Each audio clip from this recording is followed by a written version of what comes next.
Tarafımıza getdik inşallah Lənkəran rayonunun Vilvan kəndinə. Birin vermişik 5.5, bu da ikinci 5.5'imizdir. İnşallah arpa çəkilir.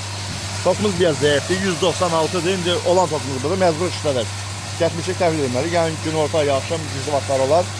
Arpamız çəkərik, inşallah boşaldacaq vedriyə görə nə çəkir. Çatdırma başa pulsuz, qiymət 1200 manat, usta Sərxan Biləsar balası. Qadıq, motora qədər zamanət var. Yandı, motoruma demin, göndərin seximə.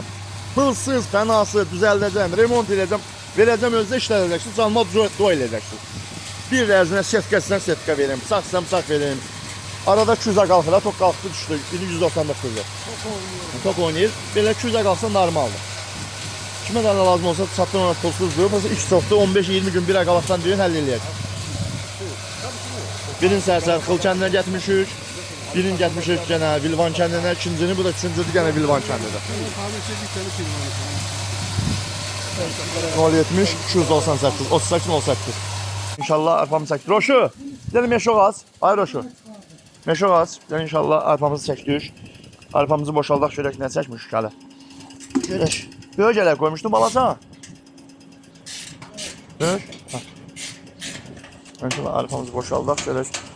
Ne çəkmişik? 5.5 kW 0 fazamızdır. 1200 manat qiymət var.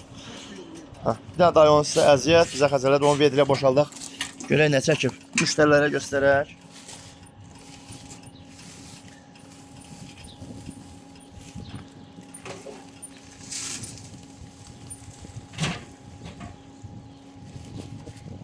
Bizim arifamız. Nətər çəkib dayıcan?